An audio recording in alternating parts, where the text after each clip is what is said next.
দর্শক, বার্সেলোনার আরো একটি ম্যাচে ব্রাজিলের তারকা রাফিনহা করেছেন বুলেটের গতিতে গোল। হ্যাঁ দর্শক, লা লিগার ম্যাচে বার্সেলোনার হয়ে দুর্দান্ত পারফরম্যান্স করেছেন রাফিনহা। করেছেন গোল, একাধিক পাস ক্রিয়েট, ফ্রি কিকে অন টার্গেট শুট। তবুও যেন বার্সাকে আজ ম্যাচটি হারতে হয়। বার্সার এই ম্যাচ হার কোনো রকম ভাবে মেনে নিতে পারছে না বার্সার ক্যাপ্টেন রাফিনহা। তাই তো মাটিতে বসে আপসেট করছেন, কি যে ম্যাচটা হেরেছে। ম্যাচ হেরে হয়েছেন ম্যাচ সেরার পুরস্কার। হ্যাঁ দর্শক, বার্সা ম্যাচ হারলেও ম্যাচ সেরার পুরস্কার পেয়েছেন রাফিনহা। তবে এই পুরস্কারের চেয়েও নিজের কষ্ট বেদনা লুকিয়ে আছে রাফিনহার মনে। আজ এত দুর্দান্ত পারফরম্যান্স করেও যেন ম্যাচটি কোনরূপভাবে জিততেই পারল না। দর্শক, লা লিগার ম্যাচে এবার বার্সেলোনা মুখোমুখি হয় লাস পালমাসের বিপক্ষে। যেই ম্যাচটিতে মাঠে নেমে প্রথম আর্ধে কেউ গোল করতে পারেনি। তবে প্রথমার্ধ থেকে দুর্দান্ত খেলে যাচ্ছিলেন বার্সার ক্যাপ্টেন রাফিনহা। করেছিলেন একাধিক পাস ক্রিয়েট। ম্যাচের ৪৪তম মিনিটে দুর্দান্ত একটি পাস ক্রিয়েট করেন রাফিনহা, তবে সেটি গোল দিতে পারেনি লেভানডস্কি।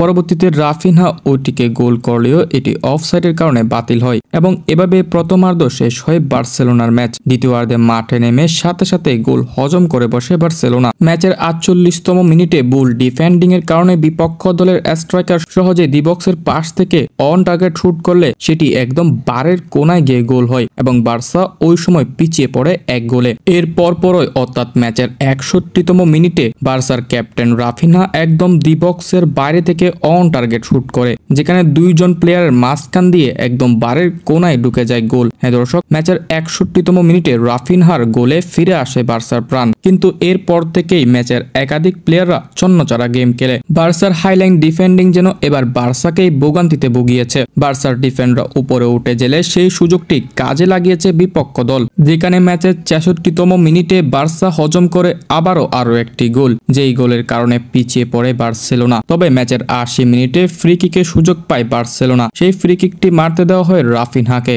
এবং সেই ফ্রি কিকটি দুর্দান্তভাবে মেরেছেন রাফিনহা একদম বারের পাশ দিয়ে, কিন্তু দুর্ভাগ্যবশত গোলকিপার সেটিকে সেভ দিয়ে দেয়। হ্যাঁ দর্শক, শটটি হয়েছিল দুর্দান্ত, তবে তার ভাগ্যে গোলটা ছিল না। ম্যাচের শেষ পর্যায়ে অর্থাৎ ম্যাচের ৯৬তম মিনিটে লেভানডস্কি একদম ফ্রি গোল মিস করে বসে। হ্যাঁ দর্শক, লেভানডস্কির এই মিসটি বার্সাকে শেষবারের মতো ডুবালো। পরবর্তীতে ৯৮তম মিনিটে রেফারি শেষ বাঁশি বাজিয়ে দেয়, যেখানে বার্সা গোল দেয় মাত্র একটি এবং লাস পালমাস গোল দেয় দুইটি। ম্যাচ হেরে প্রত্যেক প্লেয়ার হতাশা, তবে সবচেয়ে বেশি হতাশামুখ চেহারাটা দেখা গিয়েছিল রাফিনহার। এত দূর পারফরমেন্স করেও, এত কিছু করেও কেন জানি ক্যাপ্টেন হয়ে আজ ম্যাচটাকে জেতাতে পারলো না। হয়তো বাকি প্লেয়াররা আরো একটু ভালো খেললে আজ ম্যাচটা জিততে পারতো। দর্শক, এই হারে লা লিগার পয়েন্ট টেবিলে বড় একটি ধাক্কা খেয়েছে বার্সেলোনা এবং বার্সার এই হারের কারণে রিয়াল মাদ্রিদ পেয়েছে বড় একটি সুযোগ লা লিগার টপ 1-এ আসার।